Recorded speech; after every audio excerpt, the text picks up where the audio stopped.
당신은 지금 배신당한 적이 있습니까? 가장 가까운 사람에게 상처받은 적이 있습니까? 억울하게 누명을 쓴 적이 있습니까? 아무리 잘해도 인정받지 못한 적이 있습니까? 한 소년이 있었습니다. 형들에게 배신당하고 구덩이에 던져지고 노예로 팔리고 억울하게 감옥에 갇혔습니다. 그러나 그 소년은 결국 이집트 제국의 총리가 되었습니다. 그의 이름은 요셉 조서프, 히브리어로 더하다, 증가하다라는 뜻. 그의 삶은 우리에게 말합니다. 하나님은 단 한순간도 당신을 잊지 않으셨다고, 구덩이가 끝이 아니라 왕자로 가는 길이었다고. 가나안 땅에 야곱이라는 족장이 살았습니다. 그에게는 12아들이 있었습니다. 그중 11번째 아들이 요셉이었습니다. 야곱은 요셉을 특별히 사랑했습니다. 그 이유는 두 가지였습니다. 첫째, 요셉은 야곱의 사랑하는 아내 라헬의 아들이었습니다. 둘째, 요셉은 야곱의 노년에 태어난 아들이었습니다. 야곱은 요셉에게 특별한 선물을 주었습니다. 야곱이 요셉에게 화려한 채색 옷을 입혀준다. 요셉의 얼굴에 기쁨이 넘친다. 채색 옷. 이것은 단순한 옷이 아니었습니다. 당시 문화에서 채색 옷은 지도자의 권위를 상징하는 것이었습니다. 야곱이 요셉을 후계자로 여긴다는 무언의 선언이었습니다. 형들이 이것을 보았습니다. 형들의 눈빛, 시기와 질투가 가득하다. 요셉의 형들이 아버지가 형들보다 그를 더 사랑함을 보고 그를 미워하여 그에게 평안하게 말할 수 없었더라. 창세기 37장 4절. 형들의 미움은 날로 깊어졌습니다. 그런데 여기에 기름을 붓는 일이 생깁니다. 요셉이 눈을 번뜩이며 형들에게 꿈 이야기를 한다. 내 꿈을 들어보세요. 우리가 밭에서 곡식을 묵더니 내 단은 일어서고 형들의 단은 내 단을 둘러서서 절을 하더라고요. 내가 우리의 왕이 되겠다는 것이냐? 우리를 다스리겠다는 것이냐? 요셉은 또 다른 꿈을 꾸었습니다. 해와 달과 11별이 자신에게 절하는 꿈. 야곱도 이 꿈을 듣고 꾸짖었지만 마음속에 새겨두었습니다. 형들의 시기는 이제 증오로 변했습니다. 어느 날 야곱이 요셉을 불렀습니다. 내 형들이 세겜에서 양을 치고 있다. 가서 형들의 안부와 양떼의 안부를 살피고 돌아와 내게 알리거라. 요셉은 순종했습니다. 그리고 형들을 찾아 도단까지 갔습니다. 멀리서 요셉이 오는 것을 본 형들, 그들의 마음속에 오래 쌓인 것이 터졌습니다. 저기 꿈꾸는 자가 오는구나. 자, 우리가 그를 죽여 구덩이에 던지고 악한 짐승이 그를 잡아먹었다고 하자. 그의 꿈이 어떻게 되는지 보자. 르우벤이 앞으로 나선다. 피를 흘리지는 말자. 광야의 저 구덩이에 던지고 손대지는 말자. 르우벤은 나중에 요셉을 구해 아버지에게 돌려보내려 했습니다. 요셉이 도착했습니다. 형들은 그의 채색 옷을 벗겼습니다. 그리고 물 없는 빈 구덩이에 던졌습니다. 구덩이 아래 요셉이 올려다본다. 형들의 얼굴들. 그들은 아무렇지 않게 앉아서 음식을 먹는다. 형들은 아무 일도 없다는 듯 앉아서 밥을 먹었습니다. 그 순간 요셉의 마음이 어떠했을까요? 형들의 목소리가 들렸습니다. 형들의 웃음소리가 들렸습니다. 그러나 아무도 내려오지 않았습니다. 유다가 지나가는 이스마엘 상인들을 발견한다. 우리가 동생을 죽이고 그의 피를 은폐한들 무슨 유익이 있겠느냐? 그를 이스마엘 사람들에게 팔자. 우리 손으로 해치지 말자. 그는 우리의 동생, 우리의 혈육이니라. 요셉은 은 20에 팔렸습니다. 노예의 몸값이었습니다. 형들은 요셉의 채색 옷을 가져다 수렴소에 피를 묻혔습니다. 그리고 야곱에게 가져갔습니다. 이것을 발견하였는데 아버지의 아들의 옷인지 아닌지 보소서. 야곱이 옷을 받아든다. 얼굴이 무너진다.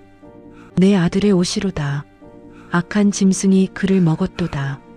요셉이 분명히 찢겼도다.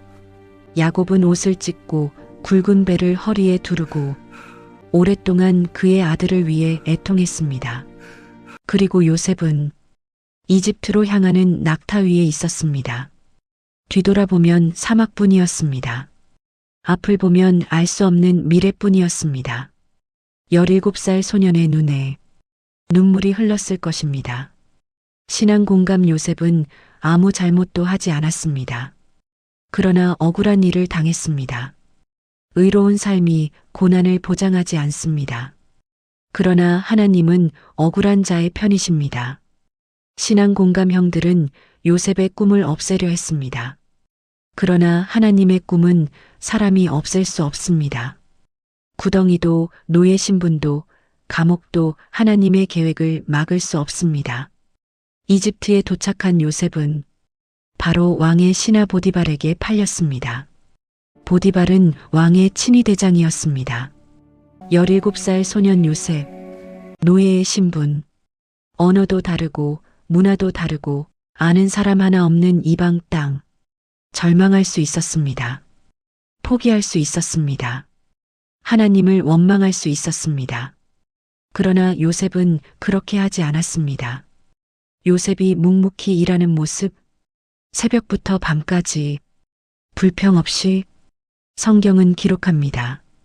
여호와께서 요셉과 함께 하심으로 그가 형통한 자가 되어 그의 주인 이집트 사람의 집에 있으니 창세기 39장 2절 여호와께서 함께 하심으로 이 한 문장이 요셉의 삶의 비결이었습니다. 환경이 바뀌어도 하나님은 함께 하셨습니다. 구덩이에서도 노예 시장에서도 이방 땅에서도 보디발은 요셉을 주목했습니다. 저 히브리 노예는 무언가 다르다. 하는 일마다 잘 되고 맡기는 것마다 형통하다. 보디발은 요셉을 가정 총무로 삼았습니다. 자신의 집과 모든 소유를 요셉의 손에 맡겼습니다. 여호와께서 요셉으로 인하여 보디발의 집에 복을 내리셨습니다. 노예로 시작했지만 요셉은 그 집의 실질적인 관리자가 되었습니다. 신앙공감 요셉은 노예 신분에서도 최선을 다했습니다. 환경을 탓하지 않았습니다. 하나님은 어떤 환경에서도 성실한 자와 함께 하십니다. 골로새서 3장 23절 무슨 일을 하든지 마음을 다하여 주께 하듯 하고 사람에게 하듯 하지 말라. 신앙공감 여호와께서 함께 하심은 고난이 없다는 뜻이 아닙니다. 고난 속에서도 하나님이 함께 하신다는 뜻입니다. 임마누엘 하나님이 우리와 함께 계십니다. 그런데 문제가 생겼습니다. 요셉은 용모가 빼어나고 아름다운 청년이었습니다. 보디발의 아내가 요셉을 눈여겨보았습니다. 그녀는 날마다 요셉에게 말했습니다. 나와 동침하자. 요셉이 단호하게 고개를 젓는다. 내 주인이 집안의 모든 것을 나에게 맡기고 아무것도 금하지 않았습니다. 당신은 그의 아내이니 어찌 내가 이 큰 악을 행하여 하나님께 죄를 지을 수 있겠습니까? 요셉은 거절했습니다. 하루가 아니었습니다. 날마다 매일 거절했습니다. 주목하십시오. 요셉의 거절의 이유는 두 가지였습니다. 첫째, 주인 보디발에 대한 신뢰. 둘째, 하나님 앞에서의 죄. 요셉은 사람 앞에서가 아니라 하나님 앞에서 살았습니다. 어느 날 집안에 아무도 없다. 보디발의 아내가 요셉의 옷을 잡는다. 나와 함께 있으라. 요셉은 옷을 그녀의 손에 버려두고 도망쳤습니다. 분노한 보디발의 아내는 요셉의 옷을 증거로 들고 남편에게 거짓말을 했습니다. 당신이 데려온 그 히브리 종이 나를 희롱하려 했어요. 내가 소리를 지르니 옷을 두고 도망쳤습니다. 보디발의 얼굴에 분노가 치민다. 요셉은 감옥에 갇혔습니다. 아무 잘못도 하지 않았습니다. 오히려 옳은 일을 했습니다. 그런데 감옥에 갇혔습니다. 두 번째 억울한 일이었습니다. 하나님은 어디 계셨습니까?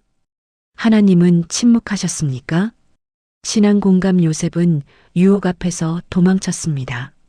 싸우려 하지 않고 피했습니다.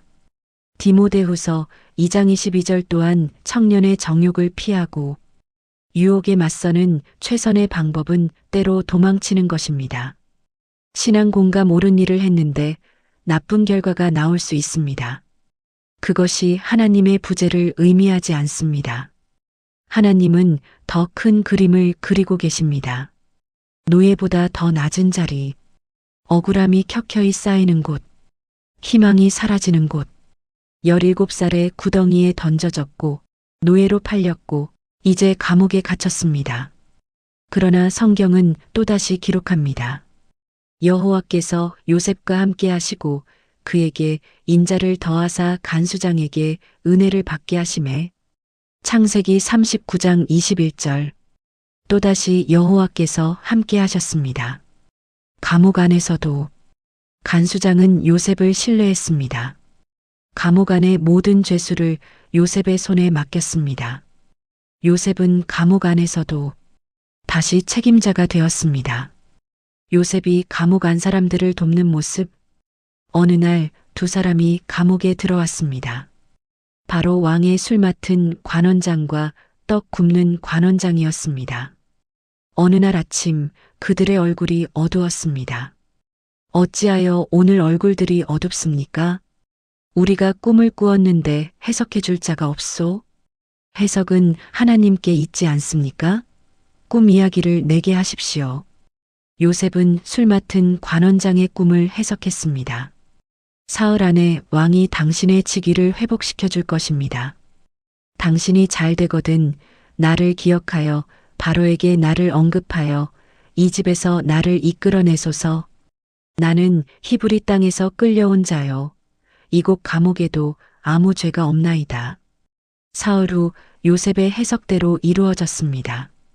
술 관원장은 직위를 회복했습니다. 그러나 성경은 안타깝게 기록합니다. 그러나 술 맡은 관원장이 요셉을 기억하지 못하고 그를 잊었더라. 창세기 40장 23절. 요셉은 다시 잊혀졌습니다. 감옥 안에서 2년 동안 신앙 공감 사람은 잊어버릴 수 있습니다. 그러나 하나님은 잊지 않으십니다. 술 관원장이 잊었어도 하나님은 기억하셨습니다. 시편 27절 10절 내 부모는 나를 버렸으나 여호와는 나를 영접하시리이다. 신앙 공감 요셉은 감옥 안에서도 주변 사람들을 돌아보았습니다. 자신의 고통에만 빠져 있지 않았습니다. 고난 중에도 타인을 섬기는 것, 이것이 요셉의 위대함이었습니다. 감옥에 갇힌 지 2년이 지났습니다. 그때 이집트 왕 바로가 꿈을 꾸었습니다. 첫 번째 꿈. 살지고 아름다운 7 암소가 강에서 올라왔습니다. 그런데 흉하고 야윈 7 암소가 그 뒤를 따라 올라와 살진 7 암소를 삼켜버렸습니다. 두 번째 꿈. 충실하고 좋은 7 이삭이 자랐습니다. 그런데 동풍에 마른 7 이삭이 나와 좋은 7 이삭을 삼켜버렸습니다. 바로가 모든 박사와 마술사를 불러들인다. 그러나 아무도 해석하지 못한다. 바로는 불안했습니다. 이집트의 모든 박사와 마술사를 불렀습니다. 그러나 아무도 해석하지 못했습니다. 그때 술 맡은 관원장이 생각났습니다. 오늘 제가 제 허물을 기억합니다. 전에 바로께서 신하들에게 노하실 때 저와 떡 굽는 관원장을 친위대장의 집 감옥에 가뒀을 때 거기 히브리 청년이 있었는데 꿈을 해석해 주었습니다. 그의 해석대로 다 이루어졌습니다. 감옥. 간수가 급히 달려온다. 바로가 요셉을 불렀습니다. 요셉은 급히 수염을 깎고 옷을 갈아입고 바로 앞에 나아갔습니다. 내가 꿈을 꾸었는데 그것을 해석할 자가 없더니 내가 꿈을 들으면 능히 해석할 수 있다고 들었노라. 그것은 내게 있는 것이 아닙니다. 하나님이 바로에게 평안한 대답을 하시리이다. 주목하십시오. 요셉은 자신의 능력을 자랑하지 않았습니다. 하나님이 해석하신다고 말했습니다. 감옥에서 왕궁으로 불려나온 순간에도 요셉은 하나님을 먼저 높였습니다. 바로가 꿈을 이야기했습니다. 요셉이 해석했습니다. 두 꿈은 하나입니다. 하나님이 그 하실 일을 바로에게 보이신 것입니다. 7살 진 암소와 7 좋은 이삭은 7해이고 7 흉하고 야윈 암소와 동풍의 마른 7 이삭은 7해의 기근입니다. 온 이집트 땅에 7해의 큰 풍년이 오고 그 후에 7해의 기근이 올 것입니다. 바로께서는 명철하고 지혜 있는 사람을 택하여 이집트 땅을 다스리게 하시고 풍년 동안 양식을 예비하소서. 신앙 공감 하나님의 때는 반드시 옵니다. 2년을 더 기다린 요셉. 그러나 하나님의 시간표는 정확했습니다. 우리가 잊혀진 것 같은 그 시간에도 하나님은 준비하고 계십니다. 신앙 공감 요셉은 기회가 왔을 때 자신을 내세우지 않고 하나님을 높였습니다. 진정한 능력은 자랑하지 않아도 드러납니다. 그리고 하나님을 높이는 자를 하나님이 높이십니다. 이집트 왕궁. 바로가 신하들을 바라본다. 그리고 요셉을 바라본다. 이와 같이 하나님의 신에 감동된 사람을 우리가 어찌 찾을 수 있겠느냐? 하나님이 이 모든 것을 내게 보이셨으니 너와 같이 명철하고 지혜 있는 자가 없도다. 너는 내 집을 다스리라. 내 백성이 다 내 명령에 복종하리니 내가 너보다 높은 것은 내 왕자뿐이니라. 바로가 손에서 반지를 빼어 요셉의 손에 끼운다. 세마포 옷을 입힌다. 금목걸이를 건다. 바로는 자기의 인장 반지를 요셉의 손에 끼웠습니다. 세마포 옷을 입혔습니다. 금목걸이를 목에 걸었습니다. 자기에게 있는 버금 수레에 태웠습니다. 그리고 온 이집트에 선포했습니다. 이 사람 없이는 이집트에서 손발을 움직이지 못하리라. 요셉의 나이 30살, 구덩이에 던져진 17살에서 총리가 된 30살까지 13년이었습니다. 13년의 고난, 13년의 기다림, 13년의 하나님의 준비. 요셉이 이집트 전역을 돌며 양식을 비축하는 모습. 요셉은 풍년 7년 동안 이집트 전역에서 양식을 모아 비축했습니다. 그 양이 바다의 모래같이 심이 많아 기록하기를 그쳤을 정도였습니다. 신앙 공감 13년의 고난이 있었기에 요셉은 총리의 자리를 감당할 수 있었습니다. 고난은 낭비가 아닙니다. 하나님은 고난을 통해 우리를 준비시키십니다. 로마서 5장 3절에서 4절 환난은 인내를, 인내는 연단을, 연단은 소망을 이루는 줄 알미로다. 예언대로 기근이 왔습니다. 온 세상에 기근이 들었지만 이집트에는 양식이 있었습니다. 가나안 땅에도 기근이 들었습니다. 야곱이 아들들에게 말했습니다. 이집트에 양식이 있다 하니 그리로 내려가서 양식을 사오라. 우리가 살고 죽지 않으리라. 10명의 형들이 이집트로 향한다. 요셉 앞에 엎드린다. 요셉의 형들이 이집트에 왔습니다. 그리고 총리 앞에 엎드렸습니다. 그 총리가 바로 요셉이었습니다. 성경은 기록합니다. 요셉이 그의 형들을 보고 그들인 줄을 알았으나 모르는 채 하고. 창세기 42장 7절. 요셉은 알아보았지만 형들은 몰랐습니다. 이집트 총리와 노예로 팔린 동생이 같은 사람이라고는 생각도 못했습니다. 요셉의 눈에 눈물이 차올랐습니다. 그는 자리를 피해 울었습니다. 요셉이 혼자 방에서 통곡하는 모습. 여러 번의 시험 끝에 요셉은 결국 자신을 밝혔습니다. 모든 이집트인을 내보내고 형제들만 남겨둔 요셉. 그는 울음을 터뜨렸습니다. 이집트 사람이 다 들을 정도로 요셉 울며 나는 요셉이요. 아버지께서 아직 살아계십니까? 형들이 놀라 굳어버린다. 두려움에 떤다. 형들이 대답하지 못했습니다. 20년 전 자신들이 판 동생이 이집트 총리라는 사실 앞에 공포에 얼어붙었습니다. 그때 요셉이 말했습니다. 내게로 가까이 오소서. 형들이 가까이 오자 요셉이 말합니다. 나는 당신들이 이집트에 판 요셉이요. 당신들이 나를 이곳에 팔았다고 해서 근심하지 마소서. 스스로 한탄하지 마소서.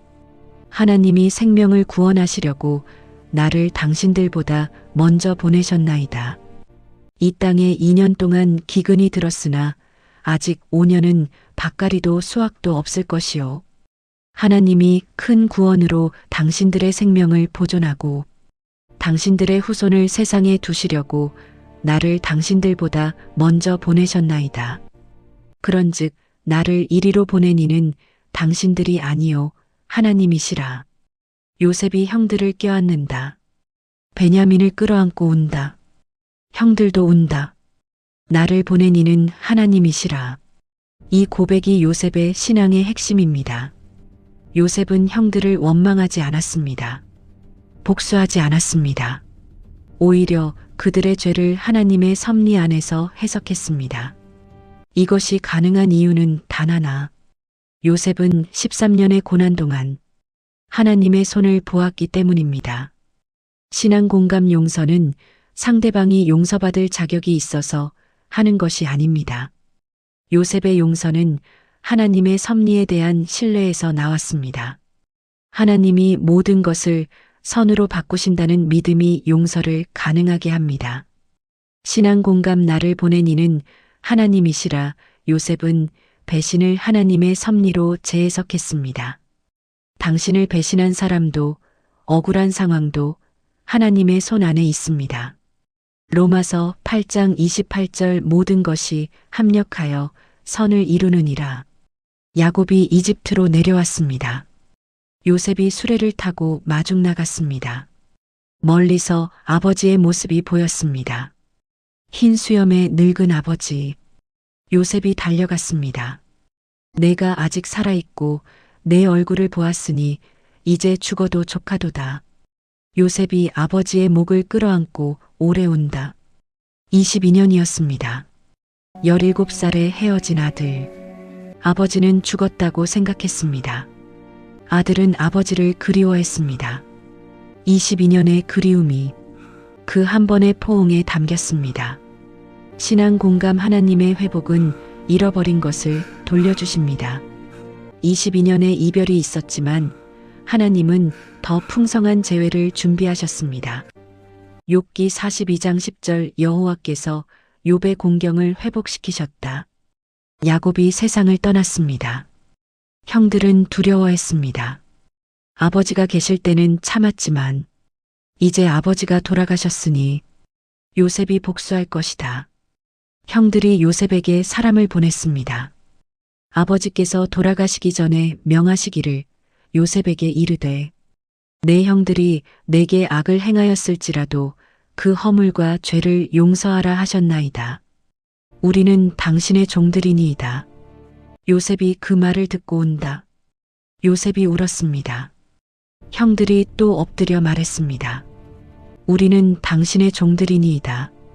요셉이 말했습니다. 두려워하지 마소서. 내가 하나님을 대신하리이까? 당신들은 나를 해하려 하였으나 하나님은 그것을 선으로 바꾸사 오늘과 같이 많은 백성의 생명을 구원하게 하시려 하셨나니 당신들은 두려워하지 마소서. 내가 당신들과 당신들의 자녀를 기르리이다. 요셉이 형들을 위로하며 그들에게 말한다. 이것이 요셉의 용서의 완성이었습니다. 한 번이 아니었습니다. 두 번이었습니다. 완전한 용서였습니다. 하나님은 그것을 선으로 바꾸셨다. 이 한 문장이 요셉의 삶 전체를 요약합니다. 신앙 공감 진정한 용서는 한 번으로 끝나지 않습니다.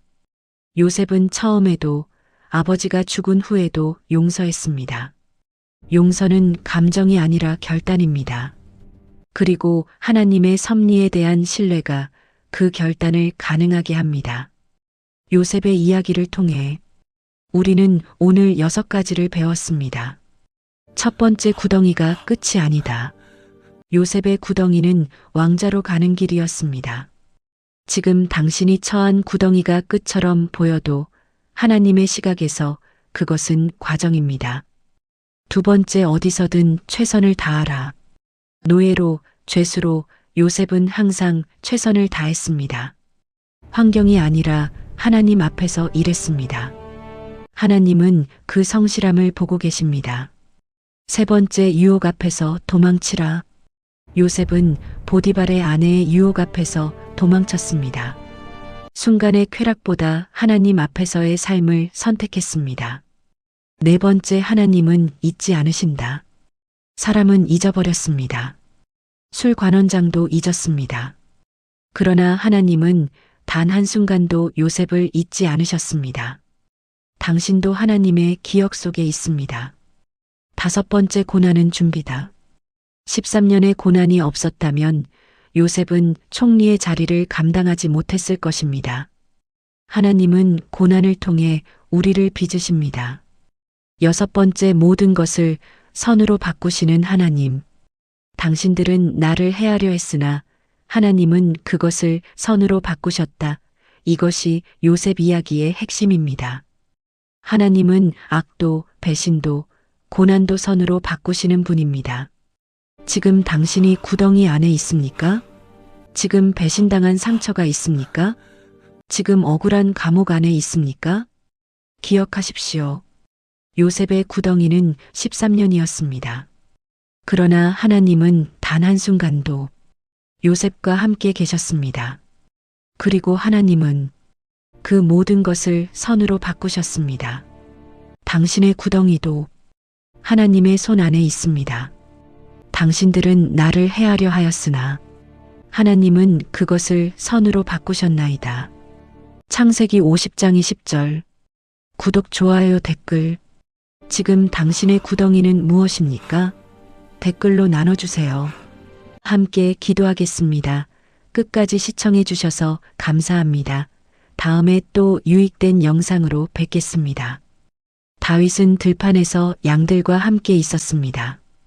아무도 주목하지 않는 소년, 아무도 기대하지 않는 소년, 심지어 아버지조차 다윗을 부르지 않는 날도 있었습니다. 그런데 하나님이 움직이셨습니다. 사울 왕이 불순종하자 하나님은 사무엘 선지자를 베들레헴으로 보내셨습니다.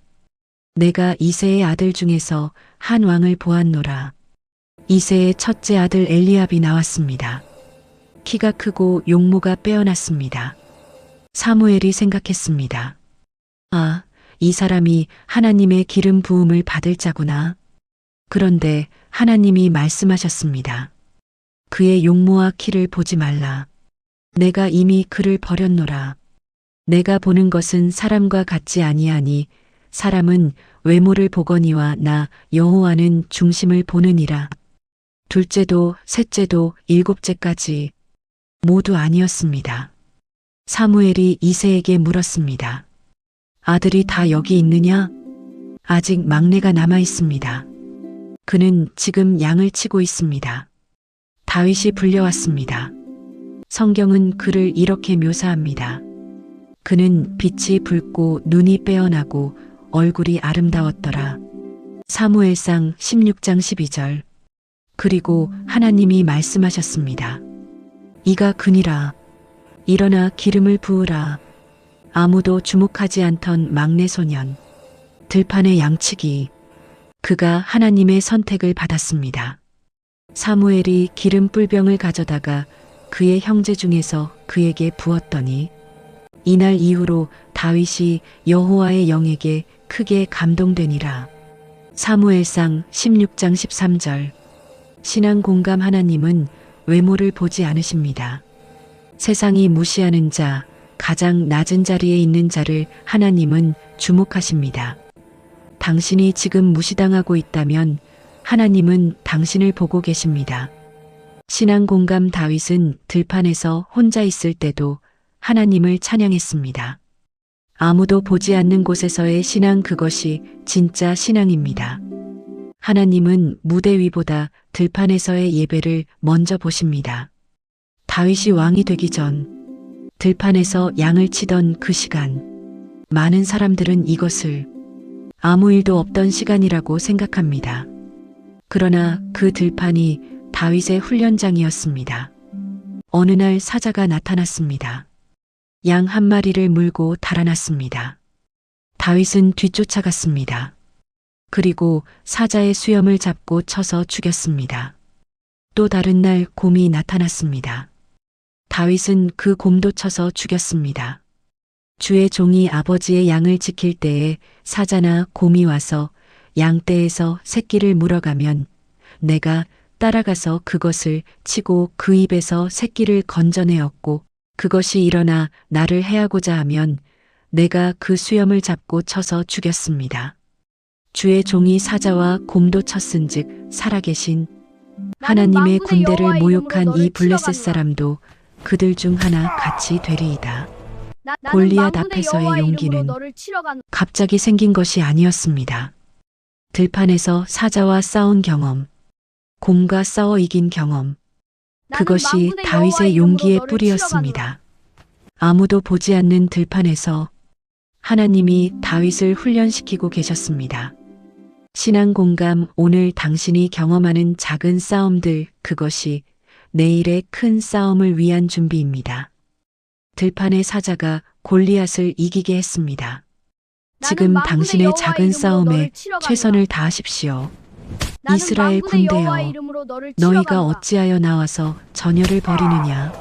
나는 블레셋 사람이고 너희는 사울의 신하가 아니냐? 너희 중에 한 사람을 택하여 내게로 내려보내라. 그가 나와 싸워 나를 죽이면 우리가 너희의 종이 되겠고, 내가 이겨 그를 죽이면 너희가 우리의 종이 되어 우리를 섬길 것이니라. 40일 동안 골리앗은 아침 저녁으로 이렇게 외쳤습니다. 이스라엘 군대 전체가 공포에 떨었습니다. 사울도 장군들도 용사들도 아무도 나서지 않았습니다. 바로 그때 다윗이 나타났습니다. 아버지의 심부름으로 형들에게 음식을 가져다 주러 온 것이었습니다. 저 블레셋 사람을 죽여 이스라엘의 수치를 제거하는 자에게 어떻게 하겠습니까? 저 할례 받지 않은 블레셋 사람이 누구이기에 살아계신 하나님의 군대를 모욕합니까? 내가 어찌하여 이리로 내려왔느냐? 들에 있는 양은 누구에게 맡겼느냐? 나는 내 교만함과 내 마음의 완악함을 아노라. 너는 전쟁 구경하러 왔도다. 내가 무슨 말을 했다고요? 형의 핀잔에도 다윗은 흔들리지 않았습니다. 계속해서 같은 말을 물으니 사람들이 사울에게 고했습니다. 사울이 다윗을 불렀습니다. 그로 말미암아 사람이 낙담하지 말 것이라. 주의 종이 가서 저 블레셋 사람과 싸우리이다. 내가 가서 저 블레셋 사람과 싸울 수 없으리니 너는 소년이요 그는 어릴 때부터 용사임이니라. 그때 다윗이 말했습니다.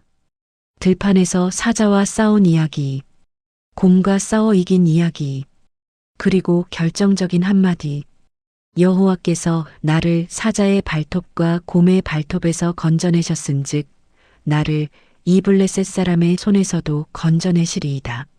나는 이것들을 입어본 적이 없어 익숙하지 못합니다. 다윗은 갑옷을 벗었습니다. 자기에게 익숙한 것을 선택했습니다. 시냇가에서 매끄러운 돌 5개를 골랐습니다. 물매를 손에 들었습니다. 그리고 골리앗을 향해 나아갔습니다. 내가 나를 개로 여기고 막대기를 가지고 내게 나아왔느냐? 내게로 오라. 내가 내 살을 공중의 새들과 들짐승들에게 주리라. 너는 칼과 창과 단창으로 내게 나아오거니와 나는 만군의 여호와의 이름으로 내게 나아가노라. 오늘 여호와께서 너를 내 손에 넘기시리니 내가 너를 쳐서 내 목을 베고 블레셋 군대의 시체를 오늘 공중의 새와 땅의 들짐승에게 주어온 땅으로 이스라엘의 하나님이 계신 줄 알게 하겠고 또 여호와의 구원하심이 칼과 창에 있지 아니함을 이 무리로 알게 하리라. 도라나 거인이 쓰러졌습니다. 이스라엘 군대가 함성을 질렀습니다. 블레셋 군대가 도망쳤습니다.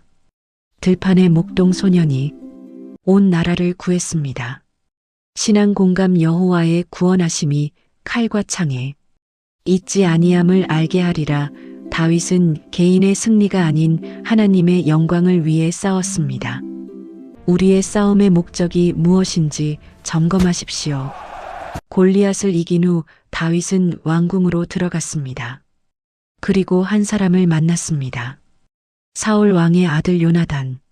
성경은 이 만남을 이렇게 기록합니다. 다윗이 사울과 말하기를 마침에 요나단의 마음이 다윗의 마음과 하나가 되어 요나단이 그를 자기 생명같이 사랑하니라. 사무엘상 18장 1절. 영혼이 연결되었다. 이것이 진정한 우정의 모습이었습니다. 요나단은 자신의 겉옷을 벗어 다윗에게 주었습니다. 자신의 군복과 칼과 활과 허리띠도. 이것은 단순한 선물이 아니었습니다. 왕자의 옷을 목동에게 준 것, 나의 모든 것을 너에게 내어준다는 언약의 표시였습니다. 신앙 공감 요나단은 왕위 계승자였습니다. 그러나 그는 다윗을 시기하지 않았습니다. 오히려 자신의 것을 내어주었습니다. 진정한 우정은 질투가 아닌 섬김입니다. 당신 곁에 요나단 같은 친구가 있습니까? 당신이 누군가의 요나단이 되고 있습니까? 다윗은 연전연승했습니다. 전쟁마다 이겼습니다. 백성들이 다윗을 사랑했습니다. 그런데 문제가 생겼습니다. 다윗이 전쟁에서 돌아올 때 여인들이 나와서 노래했습니다. 사울이 죽인 자는 천천히요, 다윗은 만만이로다. 다윗에게는 만만을 돌리고 내게는 천천만 돌리니 그가 더 얻을 것이 왕위밖에 무엇이냐. 그날 이후 사울은 다윗을 주목했습니다. 주목하되 질투의 눈으로. 다음 날 하나님의 영이 사울에게서 떠났습니다. 악한 영이 그를 번뇌하게 했습니다. 다윗은 왕의 번뇌를 달래주기 위해 수금을 연주했습니다. 그런데 갑자기 사울이 창을 던졌습니다. 다윗을 벽에 박으려 했습니다. 다윗이 피했습니다. 사울이 또 창을 던졌습니다. 다윗이 또 피했습니다. 이 장면을 생각해 보십시오. 다윗은 사울을 위해 음악을 연주하고 있었습니다. 왕의 마음을 달래주려고. 그런데 창이 날아왔습니다. 억울한 일이었습니다. 그러나 다윗은 보복하지 않았습니다. 도망쳤습니다. 신앙 공감 칭찬은 때로 독이 됩니다. 다윗은 칭찬받은 날부터 생명의 위협을 받기 시작했습니다. 성공과 인기가 오히려 시험의 시작이 될 수 있습니다. 인기에 도취되지 마십시오. 사울은 다윗을 죽이려 했습니다. 다윗은 광야로 도망쳤습니다. 아둘람 동굴, 엔게디 광야, 십광야, 마온 황무지. 다윗의 광야 생활이 시작되었습니다. 그런데 놀라운 일이 벌어졌습니다. 다윗에게 사람들이 모여들기 시작했습니다. 성경은 그들을 이렇게 묘사합니다. 환난당한 모든 자와 빚진 모든 자와 마음이 원통한 자가 다 그에게로 모였고 그는 그들의 우두머리가 되었는데 그와 함께 한 자가 약 400명이었더라. 사무엘상 22장 2절. 환난당한 자, 빚진 자, 원통한 자. 이들이 다윗의 군대가 되었습니다. 사회에서 버림받은 자들, 상처받은 자들, 실패한 자들. 다윗은 그들을 받아들였습니다. 그들과 함께 먹고 자고 싸웠습니다. 그 400명이 나중에 다윗의 정예 용사들이 됩니다. 광야가 그들의 훈련장이 되었습니다. 신앙 공감 광야는 끝이 아니라 훈련장입니다. 다윗이 광야에서 보낸 시간이 그를 진정한 왕으로 만들었습니다. 지금 당신의 광야가 당신을 빚고 있습니다. 신앙 공감 다윗은 상처받은 사람들을 외면하지 않았습니다. 자신도 도망자 신세였지만 더 약한 자들을 품었습니다. 진정한 리더는 자신이 힘들 때도 타인을 품습니다. 사울이 3,000명의 군사를 이끌고 다윗을 추격했습니다. 그런데 극적인 일이 벌어졌습니다. 사울이 용변을 보러 바위굴에 들어갔습니다. 그 굴은 다윗과 부하들이 숨어 있던 바로 그 굴이었습니다. 보십시오. 여호와께서 오늘 원수를 당신 손에 넘기신다고 하시던 그날이 이것이니이다. 지금 치십시오. 다윗이 일어났습니다. 사울에게 다가갔습니다. 그런데 다윗은 사울을 죽이지 않았습니다. 겉옷 자락만 살며시 잘랐습니다. 그리고 돌아와서 다윗의 마음이 찔렸습니다. 내가 손을 들어 여호와의 기름 부음을 받은 내 주를 치는 것은 여호와께서 금하시는 것이라. 그는 여호와의 기름 부음을 받은 자가 됨이니라. 내 주 왕이여, 왕은 어찌하여 왕을 해하려 한다 하는 사람들의 말을 들으시나이까? 오늘 여호와께서 굴에서 왕을 내 손에 넘기신 것을 왕의 눈으로 보셨나이다. 어떤 사람이 왕을 죽이라 하였으나 내가 왕을 아꼈습니다.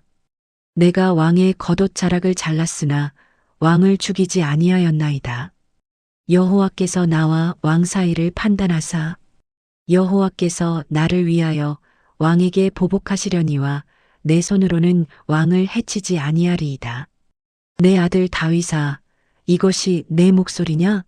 나는 너를 죽이려 하였거늘 너는 오늘 내게 선을 행하였도다. 내가 나보다 의롭도다. 이스라엘 나라가 내 손에 견고히 서리라는 것을 내가 아노라. 사울이 인정했습니다. 그러나 다윗은 경계를 늦추지 않았습니다. 사울의 말이 진심이 아닐 수 있었기 때문입니다.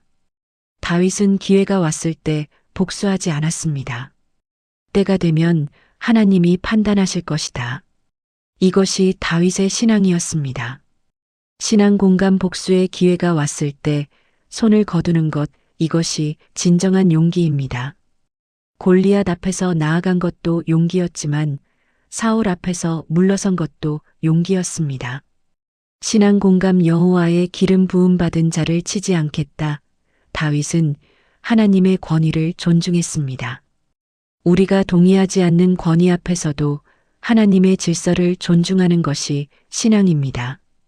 사울이 블레셋과의 전쟁에서 죽었습니다. 그의 아들 요나단도 함께 죽었습니다. 다윗은 요나단의 죽음에 비통하게 울었습니다. 내 형 요나단이여, 내가 그대를 애통함은 그대는 내게 심히 아름다움이라. 그대가 나를 사랑함이 기이하여 여인의 사랑보다 더하였도다. 사울이 죽은 후 다윗은 헤브론에서 유다 지파의 왕으로 기름 부음을 받았습니다. 그의 나이 30살이었습니다. 그 오랜 기다림 끝에 다윗은 마침내 왕이 되었습니다. 다윗은 하나님의 언약궤를 예루살렘으로 옮겼습니다. 그리고 기뻐하며 춤을 추었습니다. 온 힘을 다해 그의 아내 미갈이 창문으로 보며 조롱했습니다. 왕이 오늘 천한 자처럼 춤을 추었습니다. 다윗이 대답했습니다. 이는 여호와 앞에서 한 것이니라. 여호와께서 나를 당신의 아버지와 그 온 집보다 택하사 나를 여호와의 백성 이스라엘의 주권자로 삼으셨으니 내가 여호와 앞에서 뛰놀리라. 내가 이보다 더 낮아져서 스스로 천하게 보일지라도 당신이 말한 시녀들에게는 내가 존귀히 여김을 받으리라. 신앙 공감 다윗의 춤은 체면을 잊은 춤이었습니다. 하나님 앞에서 체면보다 예배가 먼저였습니다. 사람의 시선보다 하나님의 시선을 더 중요하게 여기는 것, 이것이 진정한 예배자의 모습입니다. 그런데 이야기는 여기서 끝나지 않습니다. 오늘 우리가 반드시 다루어야 할 부분이 있습니다. 많은 사람들이 다윗의 위대함만 말하고 이 부분은 조용히 넘어갑니다. 그러나 이 부분이야말로 다윗의 이야기에서 가장 중요한 교훈을 담고 있습니다. 왕이 된 다윗, 전쟁에서 승리한 다윗, 하나님의 사랑을 받은 다윗. 그런데 어느 봄날 저녁, 다윗이 왕궁 옥상을 거닐다가 한 여인이 목욕하는 것을 보았습니다. 그 여인의 이름은 밧세바. 그녀는 다윗의 충신 우리아의 아내였습니다. 다윗은 그녀를 궁으로 불렀습니다. 그리고 동침했습니다. 더 큰 문제가 생겼습니다. 밧세바가 임신한 것입니다. 다윗은 이것을 감추려 했습니다. 전쟁터에 있는 우리아를 불러들였습니다. 우리아가 아내와 함께 있게 해서 아이의 아버지를 속이려 한 것입니다. 그런데 우리아는 집으로 가지 않았습니다. 언약궤와 이스라엘과 유다가 성막 아래 있고 내주 요압과 내주의 종들이 들판에 진을 치고 있는데 내가 어찌 집에 가서 먹고 마시고 내 아내와 함께 눕겠습니까? 왕의 사심으로 맹세하오니 내가 이런 일을 행하지 아니하겠나이다. 우리아는 전쟁터의 동료들을 생각하며 자신의 즐거움을 포기했습니다. 그런데 다윗은 이 충성스러운 부하를 어떻게 했습니까? 다윗은 요압에게 편지를 썼습니다. 그 편지의 내용은 충격적이었습니다. 우리아를 전쟁이 가장 치열한 곳에 배치하고 너희는 그에게서 물러나라. 그가 맞아 죽게 하라. 우리아는 전쟁터에서 죽었습니다. 다윗이 계획한 대로 다윗은 밧세바를 왕궁으로 데려와 아내로 삼았습니다. 성경은 이 모든 것을 기록하고 단 한마디를 덧붙입니다. 다윗이 행한 그 일이 여호와 보시기에 악하였더라. 사무엘하 11장 27절. 신앙 공감. 하나님의 사람도 무너질 수 있습니다. 골리앗을 이긴 다윗이 욕망 앞에 무너졌습니다. 과거의 신앙 경험이 현재의 유혹을 자동으로 막아주지 않습니다. 매일 깨어 있어야 합니다. 신앙 공감죄는 숨기려 할수록 더 커집니다. 다윗은 작은 죄를 숨기려다 살인까지 저질렀습니다. 죄의 본성은 눈덩이처럼 불어납니다. 신앙 공감. 여호와 보시기에 악하였더라. 사람 눈에는 숨겼지만 하나님 앞에서는 숨길 수 없었습니다. 히브리서 4장 13절. 지으신 것이 하나도 그 앞에 나타나지 않음이 없고 우리의 결산을 받으실 이의 눈앞에 만물이 벌거벗은 것 같이 드러나느니라. 하나님은 선지자 나단을 다윗에게 보내셨습니다. 나단은 직접 다윗을 비난하지 않았습니다. 대신 이야기를 들려주었습니다. 한 성읍에 두 사람이 있었습니다. 하나는 부자요 하나는 가난한 자였습니다. 부자는 양과 소가 심이 많았지만 가난한 자는 작은 암양 새끼 하나뿐이었습니다. 그 새끼 양이 그와 함께 자라며 그의 밥을 먹으며 그의 잔으로 마시며 그의 품에 누워 딸처럼 여겼습니다. 그런데 부자에게 손님이 왔을 때 부자는 자기 양이 아까워 가난한 자의 그 어린 양을 빼앗아 손님을 위해 잡았습니다. 여호와의 사심으로 맹세하노니 이 일을 행한 그 사람은 마땅히 죽을 것이라. 그가 불쌍히 여기지 아니하고 이런 일을 행하였으니 그 어린 양을 4배나 갚아야 하리라. 당신이 그 사람이라. 이 한마디 당신이 그 사람이라. 다윗의 모든 자기기만이 무너졌습니다. 나단은 계속 말했습니다. 하나님이 다윗에게 얼마나 많은 것을 주셨는지. 그런데 다윗은 우리아의 아내를 빼앗았다고. 그리고 칼로 우리아를 죽였다고. 다윗이 나단에게 고백했습니다. 내가 여호와께 죄를 범하였노라. 변명하지 않았습니다. 핑계대지 않았습니다. 왕의 권위로 선지자를 내쫓지 않았습니다. 즉각적인 회개였습니다. 그리고 다윗은 시편 51편을 썼습니다. 다윗 시편 51편. 하나님이여 주의 인자를 따라 내게 은혜를 베푸시며 주의 많은 긍휼을 따라 내 죄악을 지워주소서. 나의 죄악을 말갛게 씻으시며 나의 죄를 깨끗이 제하소서. 하나님이여, 내 속에 정한 마음을 창조하시고 내 안에 정직한 영을 새롭게 하소서. 나를 주 앞에서 쫓아내지 마시며 주의 성령을 내게서 거두지 마소서. 신앙공감 다윗의 위대함은 죄를 짓지 않은 것이 아니었습니다. 죄를 지었을 때 즉각 회개한 것이었습니다. 하나님이 원하시는 것은 완벽한 사람이 아니라 회개할 줄 아는 사람입니다. 신앙공감 시편 51편은 오늘도 살아있습니다. 우리가 무너졌을 때 이 기도를 들으십시오. 내 속에 정한 마음을 창조하소서. 하나님은 무너진 마음을 새롭게 창조하십니다. 다윗은 150편의 시편 중 73편을 직접 썼다고 전해집니다. 그의 시편은 단순한 시가 아니었습니다. 그것은 그의 삶 전체였습니다. 도망칠 때 썼습니다. 무너졌을 때 썼습니다. 기뻐할 때 썼습니다. 회개할 때 썼습니다. 다윗 시편 23편. 여호와는 나의 목자시니 내게 부족함이 없으리로다. 그가 나를 푸른 풀밭에 누이시며 쉴만한 물가로 인도하시는도다. 내 영혼을 소생시키시고 자기 이름을 위하여 의의 길로 인도하시는도다. 내가 사망의 음침한 골짜기로 다닐지라도 해를 두려워하지 않을 것은 주께서 나와 함께 하심이라. 목동이었던 다윗이 하나님을 목자로 고백했습니다. 자신이 양이 되었습니다. 고통도 기쁨도 회개도 모두 하나님 앞에 가져가십시오. 다윗은 완벽한 사람이 아니었습니다. 골리앗도 이겼지만 욕망에 무너지기도 했습니다. 왕이 되었지만 도망자가 되기도 했습니다. 그런데 성경은 다윗을 하나님의 마음에 합한 사람이라고 부릅니다. 어떻게 그럴 수 있었을까요? 다윗의 마음은 항상 하나님을 향했기 때문입니다. 무너졌을 때도 하나님 앞에 나아갔습니다. 기쁠 때도 슬플 때도 두려울 때도 하나님께 노래했습니다. 오늘 당신도 하나님의 마음에 맞는 사람이 될 수 있습니다. 완벽해서가 아니라 하나님을 향한 마음을 잃지 않기 때문에. 다윗의 이야기를 통해 하나님은 중심을 보신다. 외모도 나이도 출신도 아닙니다. 하나님은 중심을 보십니다. 당신의 마음이 하나님을 향하고 있다면 하나님은 당신을 주목하고 계십니다.